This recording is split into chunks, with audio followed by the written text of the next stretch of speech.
Est-il nécessaire de passer par une agence de voyage pour voyager? La première des choses que j'ai fait, c'était d'avoir des recherches, des écoles, universités, collèges que je voulais joindre. J'ai traité les documents de l'école, j'ai envoyé mes documents et l'école m'a envoyé l'inscription. J'ai fait des paiements avec des agents. Comment faire pour appliquer à l'ambassade, qui est une situation que plusieurs personnes stressent? Ça, c'est vrai. Tu as dit que tu as fait des paiements avec des agences. Comment ça? Parce que tu as dit que tu n'as pas eu besoin d'agence pour voyager. Alors, comment as-tu fait les paiements avec les agences? Salut la famille, bienvenue sur notre chaîne YouTube. Moi, c'est Jérémy Lomami. Aujourd'hui, j'ai le réel plaisir de vous présenter un concept que nous venons de commencer. Et j'ai l'honneur de recevoir sur ce plateau l'un de mes frères qui nous vient de très très loin de l'Angola.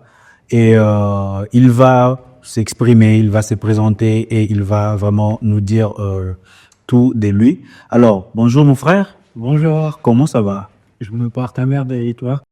Est-ce que tu peux te présenter s'il te plaît à la caméra? Dis-nous, tu nous viens d'où et comment as-tu fait pour venir ici? Parce que la question principale aujourd'hui, c'est de savoir, est-il nécessaire de passer par une agence de voyage pour voyager? Parce que le frère Daniel ici, il nous vient de quelque part. Alors, je vais lui laisser la parole tout à l'heure. Il va nous dire d'où est-ce qu'il vient, bien que j'ai mentionné qu'il vient de l'Angola, mais lui-même, il va vraiment bien s'exprimer. Alors, dis-nous frère, tu nous viens d'où et parle-nous un peu de ton expérience ici. Salut la famille, j'espère que vous allez tous bien. Je m'appelle Daniel Okagé. Comme mon frère l'a dit, je viens de l'Angola et c'est ma première fois ici. Et j'aimerais premièrement aussi te remercier de m'avoir donné la parole. Merci. C'est un énorme plaisir et j'espère que à travers ces paroles, je pourrai aider ces gens qui sont derrière cette caméra et de pouvoir vous apporter aussi de l'expérience. Wow.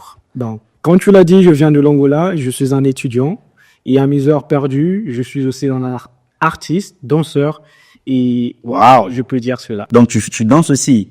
On peut dire cela. Waouh. Je pense que tu dois m'apprendre quelques pas de danse. Vraiment. Bien sûr. Parce que vraiment, les gars, moi, je ne sais pas danser en tout cas. Vraiment. Alors, merci vraiment d'avoir accepté notre invitation. Alors, aujourd'hui, le sujet d'aujourd'hui, c'est de savoir, est-il nécessaire de passer par une agence de voyage pour voyager? Parce que il y a plusieurs jeunes.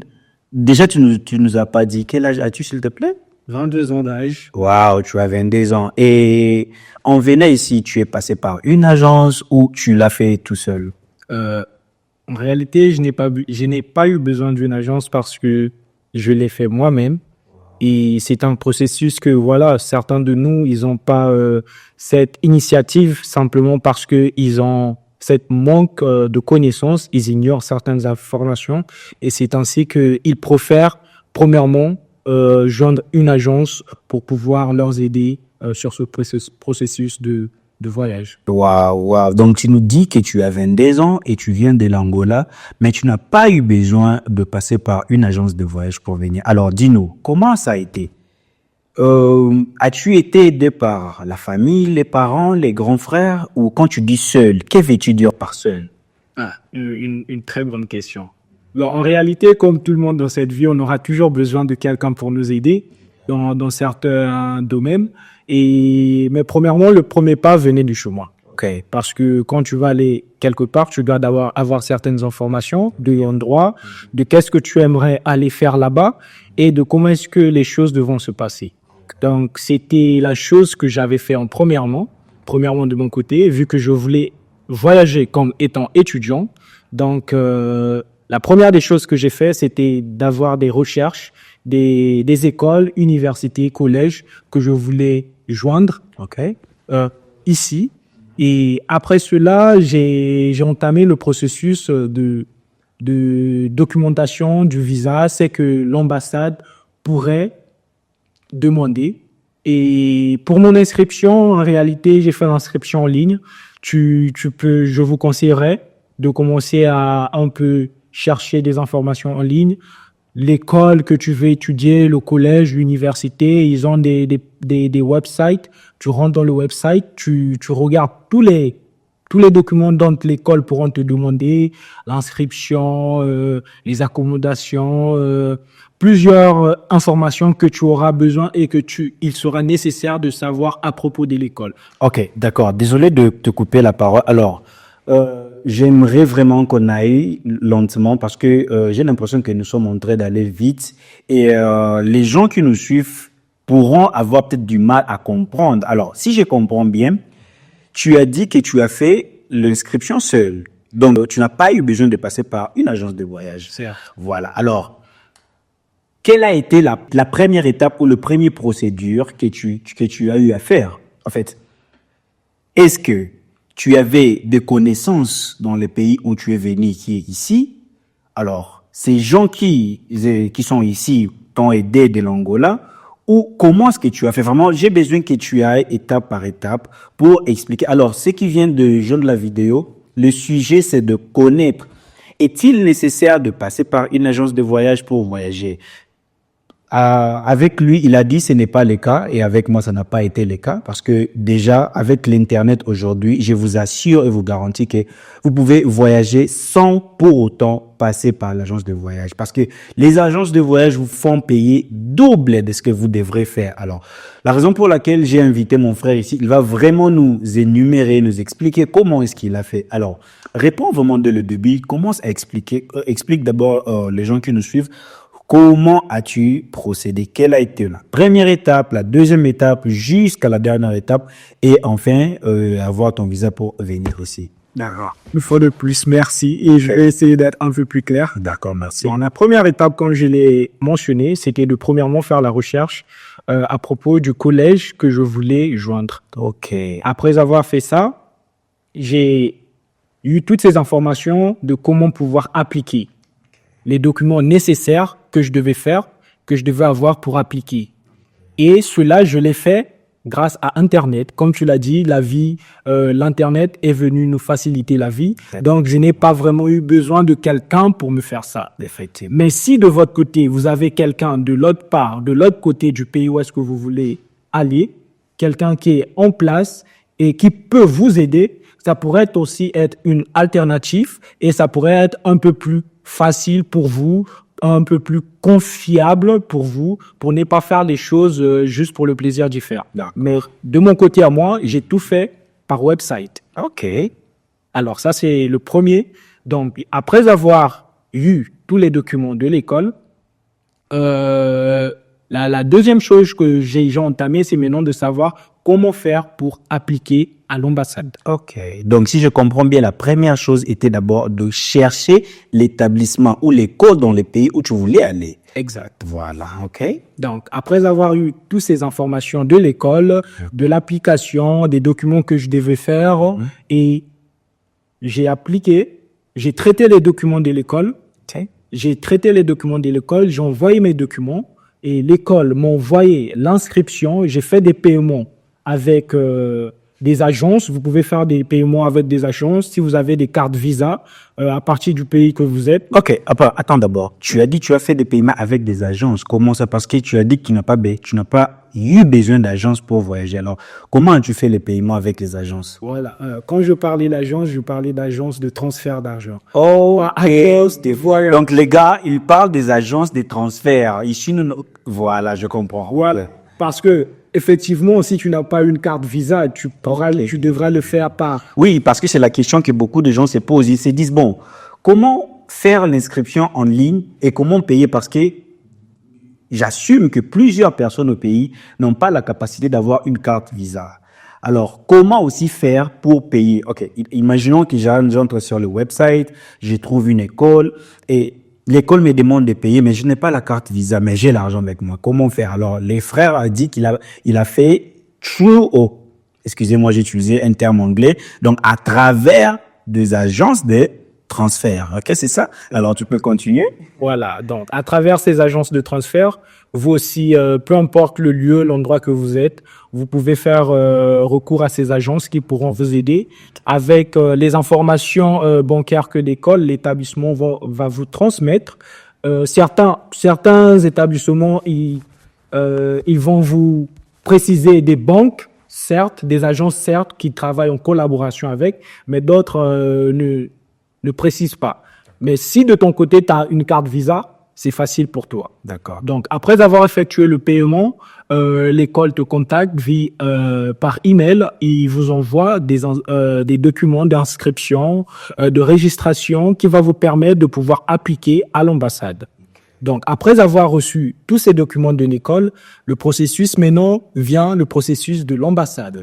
Comment faire pour appliquer à l'ambassade, qui est une situation que plusieurs personnes stressent. Ça, c'est vrai. Plusieurs personnes, je pense que pour eux, c'est le diable fait. À donner à bête noire.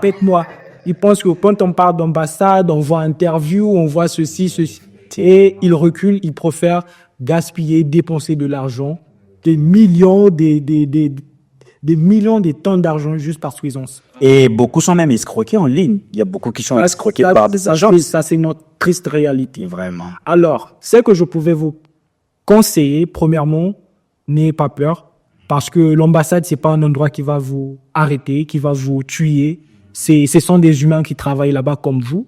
Et si c'est en réalité votre objectif, je crois que rien ne pourra vous arrêter. Si c'est en réalité ce que vous voulez. Donc, la première chose que vous devez faire, c'est se rendre à l'ambassade, partir demander des informations au sujet du type de visa que tu aimerais appliquer. Donc, comme je te l'ai dit, pour moi, c'était un visa étudiant. Je suis parti, je leur ai expliqué le cas. C'était en Angola. Je leur ai expliqué le cas que j'aimerais aller ici. Je ne peux pas mentionner, voilà. D'accord, on comprend. Ils m'ont donné une liste de documents que j'aurais besoin, que je devrais traiter, que me permettra de venir après et appliquer. Okay. La première des choses que vous devez faire, c'est d'aller vous renseigner vous-même, parce qu'il y a certaines personnes, quand vous partez pas se renseigner, et ces agences que vous partez envers eux, ils peuvent augmenter des informations qui ne sont pas utiles, nécessaires, et qui sera simplement une façon de vous bouffer de l'argent. Effectivement. Et c'est une triste réalité que nos frères endurent, et voilà, c'est pour cela que nous sommes là, pour pouvoir vous éclaircir un peu. Okay. Donc, après avoir pris ces informations, il y aura une liste de documents que vous devez traiter. Après avoir eu ces documents, cette liste de documents qu'on va vous donner à l'ambassade, il y aura une liste de documents que l'ambassade va vous demander de traiter. Et si je peux me permettre de citer, à mon cas, personnellement, moi, on m'avait demandé, premièrement, je devais montrer la lettre de l'école qui devait prouver qu'en réalité, je me suis fait accepter par un collège où est-ce que j'aimerais aller étudier. Il y avait aussi, qu'est-ce que je peux dire, tu peux m'aider avec cela, ce truc de santé que... Oh, on appelle ça le medical aid.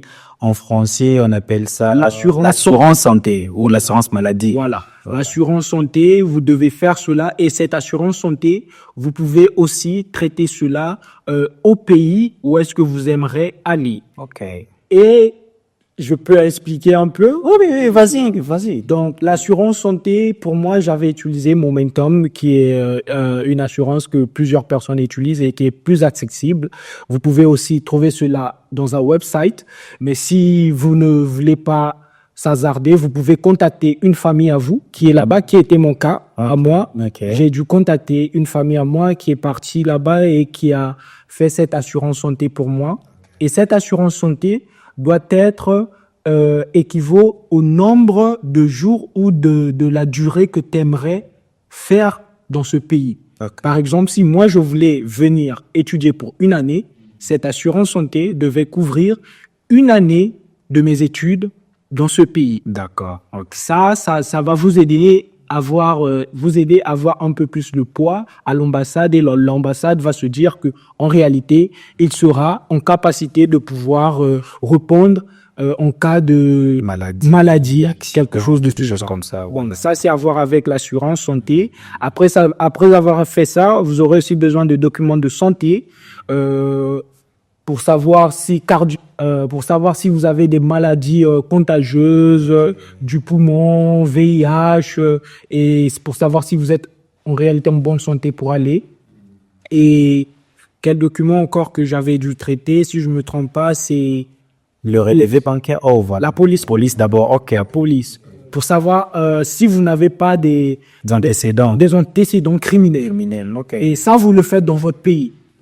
Et après, vous devez aussi présenter des...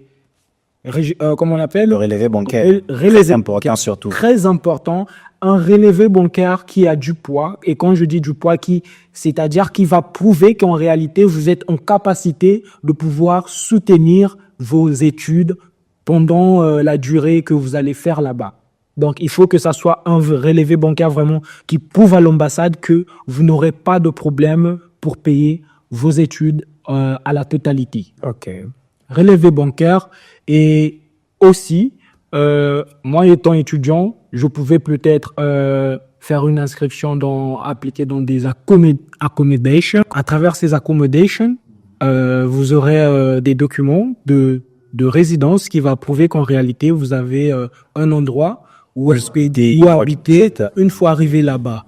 Donc, mais si vous n'avez pas ces documents d'accommodation, vous pouvez aussi demander à un familier, une personne qui est près de vous, là ou bien au pays où est-ce que vous aimeriez partir, de pouvoir louer un appartement pour vous et de pouvoir vous envoyer les documents de preuve de résidence. D'accord. Donc, à travers ces documents de preuve de résidence, c'est cela qui va vous permettre de pouvoir appliquer à l'ambassade.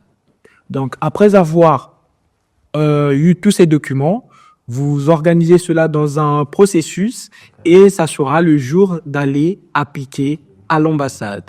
Et n'ayez pas peur, mes frères, n'ayez pas peur, parce que l'ambassade, c'est pas un endroit où est-ce que si peut-être vous avez manque de documents qu'on va vous arrêter.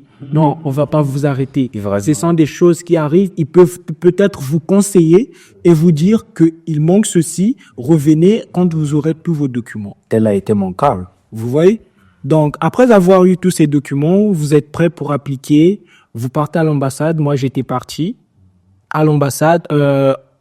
Moi, personnellement, je n'ai pas eu une interview, vu que je viens de l'Angola. Donc, en Angola, ils ont des relations un peu, comment je peux dire, des bonnes relations avec d'autres pays. Donc, je n'ai pas eu cette nécessité de faire une interview. Je suis parti à l'ambassade. Il y a eu quelqu'un qui m'a assisté. Il a checké mes documents. Il a vu si j'avais rempli toute la liste des documents qu'il m'avait demandé et que tout était en ordre. Et après, il m'a demandé les photos et il y a quelque chose que j'ai oublié. Vous aurez aussi besoin de carte de vaccination, ce genre de choses, carte de vaccination, voilà. Ils ont vu que tout était en ordre et il a pris mon document. Il m'a dit, OK, tout est en ordre. Qu'est-ce qu'on va faire maintenant? On va faire entrer le processus et ils m'ont donné un délai de peut-être... Bon, de mon cas, c'était 2 semaines. Bon, il y a certains qui font 1 mois, 3 mois. Donc, ça dépendra aussi de la chance du pays où est-ce que vous êtes en train d'appliquer. Donc, après ça, ils m'ont aussi demandé si je voulais me joindre à leur, comment je peux dire, ils ont une application de message qui va vous aider de pouvoir être informé au cas où est-ce que votre visa est déjà sorti, l'ambassade ou bien... voilà, l'ambassade vont vous envoyer le message pour vous notifier ici les visas. Si est déjà, bon, ils vont pas vous dire si c'est sorti, mais ils vont juste dire que vous devez passer pour voir vos résultats. Donc, je l'ai fait, j'ai appliqué par la grâce de Dieu et j'ai attendu le temps nécessaire et après ils m'ont appelé et ils m'ont donné la bonne nouvelle que tout s'était bien passé, j'ai eu mon visa et voilà, aujourd'hui je suis ici. Waouh, une très belle histoire. Vraiment, nous remercions l'Éternel pour ton visa. En fait, la famille, c'est quelque chose de très simple, vraiment très simple. Vous savez, le problème avec nous, nous ne faisons pas trop de recherches. Donc, tout le monde a cette peur d'aller affronter quand on entend ambassade, comme le frère vient de le mentionner. Et l'ambassade ou les ambassades vraiment ne sont pas les bêtes noires. Il n'y a rien de compliqué. Alors, comme le frère a expliqué, je vais juste faire une synthèse. La première des choses, si vous voulez voyager dans n'importe quel pays sans passer par les agences de voyage, qu'est-ce que vous devez faire premièrement?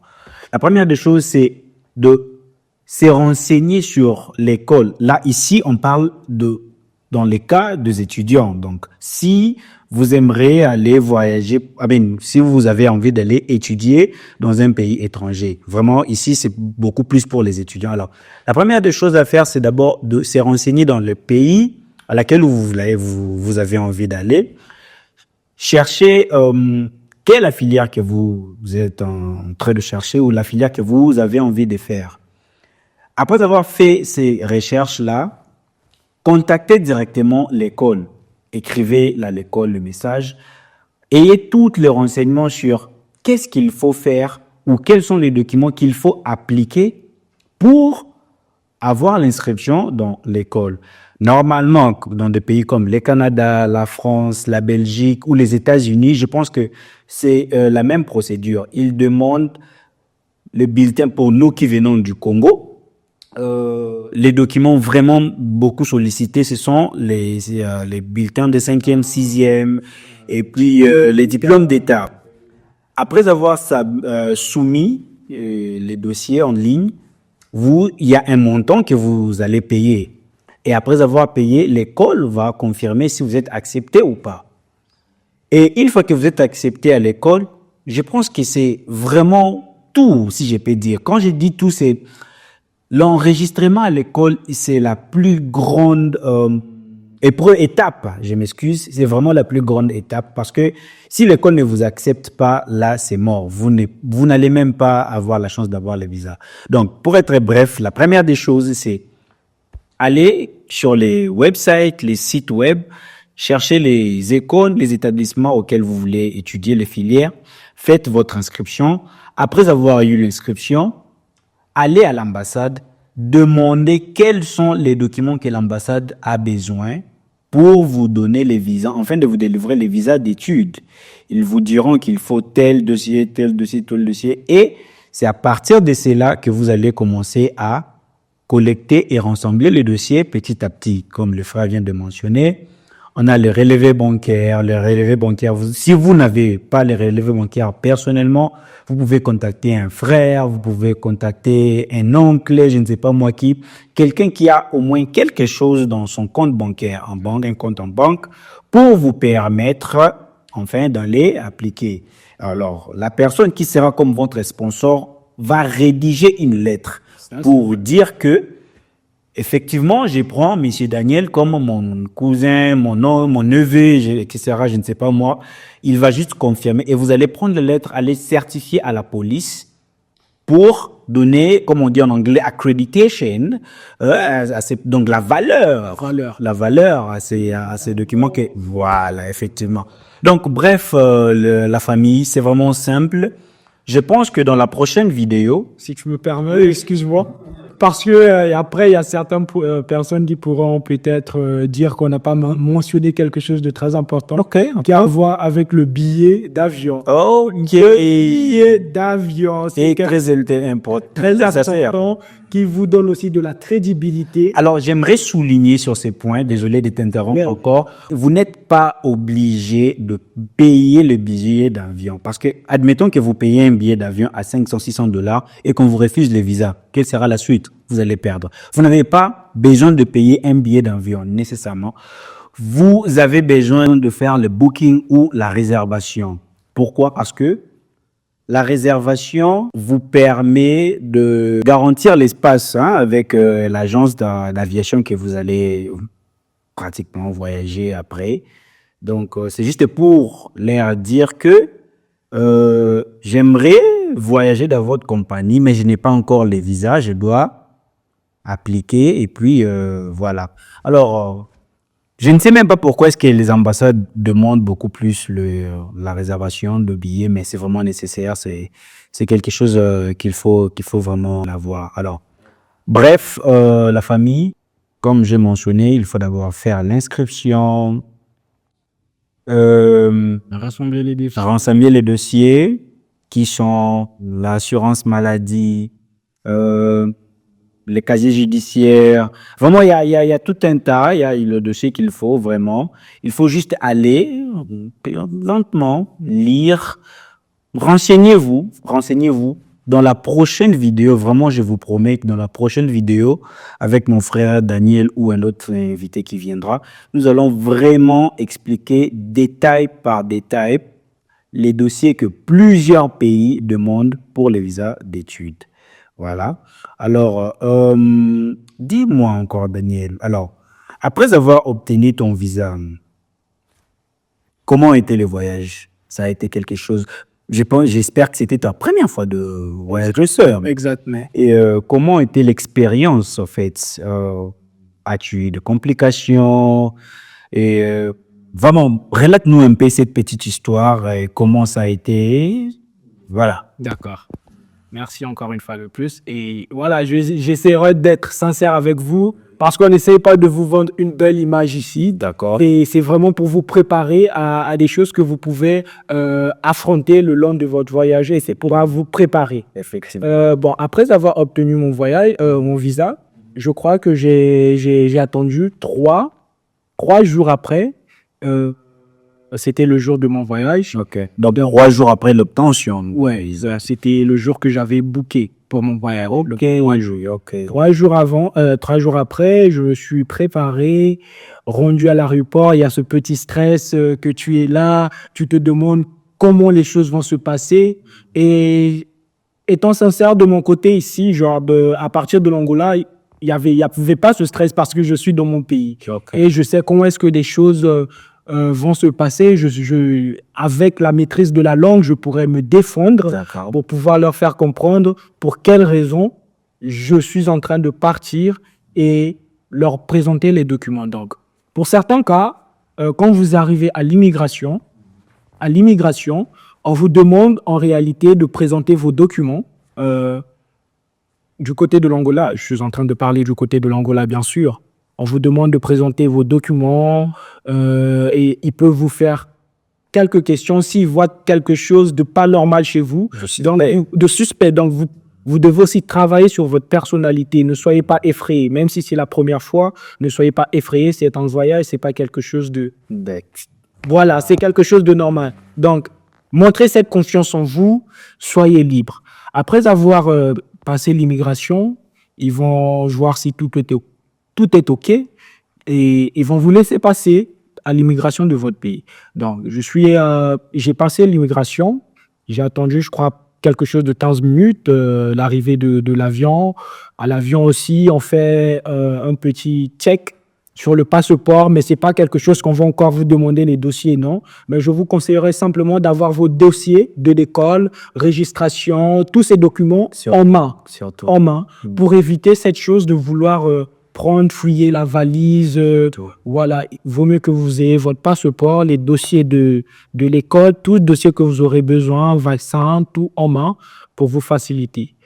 Après avoir, je suis dans l'avion, les choses se sont bien passées par la grâce de Dieu. Maintenant, la peur, c'est quand tu arrives au pays, et au pays étranger. Premièrement, si je peux vous le dire, je partais dans un pays étranger où est-ce qu'on parle l'anglais. Donc, moi, je parlais anglophone. Voilà. Moi, je parle portugais. C'est chaud. Je vais dans un pays anglophone. C'est chaud. Et je dois passer l'immigration en anglais dans un pays anglophone. Et je crois que c'est l'une des situations qui fait stresser beaucoup des gens. Parce que même moi aussi, soyons sincères, ça m'a fait un peu stresser. Vraiment. Sincèrement, les gars, apprenez l'anglais. Non, c'est un conseil gratuit. Vraiment, apprenez l'anglais. N'apprenez pas l'anglais seulement parce que vous avez besoin ou vous attendez à un boulot ou à quelque chose, mais vraiment apprenez l'anglais. Faites de l'anglais comme votre langue parce que vous ne savez pas quand est-ce que l'opportunité viendra. Tel a été mon cas. Le voyage m'a vraiment surpris et ça a été compliqué. Ça a été compliqué, vraiment. Tu peux continuer? D'accord, c'est un peu cela. Donc, l'immigration, je suis arrivé. Il y a eu toujours ce check qu'ils font à l'aéroport après l'avion et tu es à l'immigration. Donc, quand tu arrives à l'immigration, la posture, une fois de plus, ne mettez pas une face de suspect. Ne soyez pas effrayés. Transmettez de la confiance, de l'énergie positive. peu importe la situation, soyez confiants. Effectivement. Voilà, c'est la première étape que je pourrais vous donner et la première des choses que je pouvais vous donner comme conseil. Vraiment. Après ça, il y aura un monsieur qui va vous appeler, une dame. Un monsieur, ça va dépendre. Après avoir appelé, il va essayer de checker quelles sont vos intentions dans ce pays que vous êtes venu. Oui. Dans mon cas, c'était étudiant. Je lui ai dit que j'étais étudiant. Je lui ai donné mon nom et vu que je lui ai dit que j'étais étudiant, il m'a fait comprendre que je devais lui donner le document d'inscription que j'avais fait Oui. qui prouve qu'en réalité, Il faut toujours marcher. c'est pour cela, voilà. Parce que le visa seul ne suffit pas. Hein. Ils peuvent voir le visa, mais ils auront toujours tendance à vouloir savoir. Et vous refusez même vous refouler. Vous voyez? Donc, c'est un peu cela. Ils m'ont demandé le document. Et vu que de mon côté, à moi, le collège que j'avais fait l'inscription, je crois qu'il n'était pas vraiment reconnu. Donc, il y a certains collèges que dès qu'ils voient la liste, ils connaissent. Ils disent, ah, ce collège, on connaît déjà, il n'y a pas de problème, on te laisse passer, on voit juste des autres documents. OK. Mais c'était en anglais. Par la grâce de Dieu, j'avais une notion basique de l'anglais. Donc, j'ai dû me défendre un peu, j'ai su me défendre un peu. Donc, ils m'ont fait comprendre qu'ils n'étaient pas en train de retrouver le nom de ce collège. Okay. Et donc, mon cas, c'était différent. Ils m'ont demandé d'attendre. Ils m'ont demandé de passer de côté. Donc, c'était déjà quelque chose qui me disait, je dis, mon Dieu, pourquoi moi? Pourquoi moi? Parce qu'il y avait un tas de gens dans une file indienne. On était à plus de 100 personnes, tu vois, et tu es le seul qu'on met de côté. Donc, j'étais, Ça mon fait Dieu, peur. pourquoi moi? Donc, ils m'ont fait comprendre que je devais attendre et ils ont appelé un collègue qui devait aller avec moi et checker en réalité sur le website si l'école existait en réalité. Ils veulent savoir l'existence de l'école sur les territoires. Sur le territoire. Oh là là. Et ils vont aussi contacter l'école pour savoir si en réalité vous avez fait l'inscription et il y a notre nom enregistré dans leur liste d'élèves inscrits. Ça, C'est pourquoi les gars, la famille, il faut vraiment faire attention sur ces points. Une fois que vous faites votre application en ligne, vraiment renseignez-vous si l'école est vraiment reconnue dans les territoires. Parce qu'il y a aussi des collèges qui ne sont pas reconnus au territoire. Et voilà, ça peut vraiment être... Ça peut vous compliquer une fois arrivé dans les pays. Vraiment, assurez-vous que l'école est vraiment reconnue. Voilà. Donc, c'est un peu ça pour être bref. Ils m'ont emmené dans une salle. Ils m'ont fait attendre quelques temps. J'ai attendu juste pour leur permettre de checker. Mais combien de temps tu as attendu? Je peux être sincère. C'est facile. 2 heures. Quelque chose de 2h30. Ouais, 2h à 2h30. 2h30. Et c'était pas facile parce que j'avais déjà trouvé des gens dans une salle qui étaient dans la même situation que moi. Oh là. Tu vois, donc on devait d'abord résoudre le problème des autres qui étaient venus avant moi. Ok. Donc, j'ai attendu et voilà, il faut vraiment essayer de vous exprimer. Ne restez pas en silence. Essayez vraiment de vous défendre avec l'anglais pour qu'il voie qu'en réalité, la personne aussi, donc c'est quelqu'un qu'on peut confier, qu'il est vraiment, il est en train de se soucier. Donc, après ces 2 heures, il y a eu ce monsieur qui est venu me voir. Il a dit que tout était bien et qu'en réalité, ils ont appelé l'école. Ils ont vu que tout était enregistré. Il y avait mon nom. Et voilà, ils m'ont fait sortir de la salle. J'étais très content, heureux. Je me suis dit, j'ai remercié Dieu, j'ai remercié l'Éternel parce que c'était grâce à lui aussi. Et après avoir fait ça, voilà, ils m'ont fait passer à l'immigration. J'avais un frère à moi qui m'attendait de l'autre côté de l'aéroport. Il était venu, lui aussi, il était un peu déjà... Parce que j'ai vraiment mis du temps pour sortir. Et j'étais enfin arrivé libre de l'immigration, de l'aéroport. Et ça a été une très belle expérience par la grâce de Dieu. Vraiment. Vraiment, nous remercions Dieu pour ton visa. Merci. Alors, la famille, en réalité, ce n'est pas difficile. Ça peut être un peu compliqué, mais en réalité, ce n'est pas difficile. Raison pour laquelle nous sommes là, raison pour laquelle cette chaîne existe, c'est pour vous expliquer comment faire, parce que nous sommes passés par là. Alors, vraiment, si vous avez des questions, surtout n'hésitez pas à poser des questions. Si vous avez des commentaires, si vous avez des avis à partager, vraiment n'hésitez pas à nous le faire savoir sur la section commentaires. Et aussi, nous allons mettre un lien pour tous celui aller sur Internet pour connaître quels sont les documents qui sont vraiment demandés en général dans presque tous les pays. Alors, nous allons vraiment mettre les liens sur la description. Alors, c'est la fin de cette émission. Vraiment, merci Daniel d'avoir participé. Et j'espère que nous allons encore vous revoir prochainement. Alors, les gars, merci beaucoup d'avoir regardé cette vidéo. Si vous avez aimé cette vidéo et vous aimeriez nous voir poster ce genre de vidéos encore, s'il vous plaît, n'oubliez pas de laisser un like, abonnez-vous et partagez vraiment la vidéo massivement. Cela nous donnera encore beaucoup plus de force de faire des vidéos pareilles pour vous. Alors, on s'est dit au revoir et à très bientôt. Merci. Bye. Merci.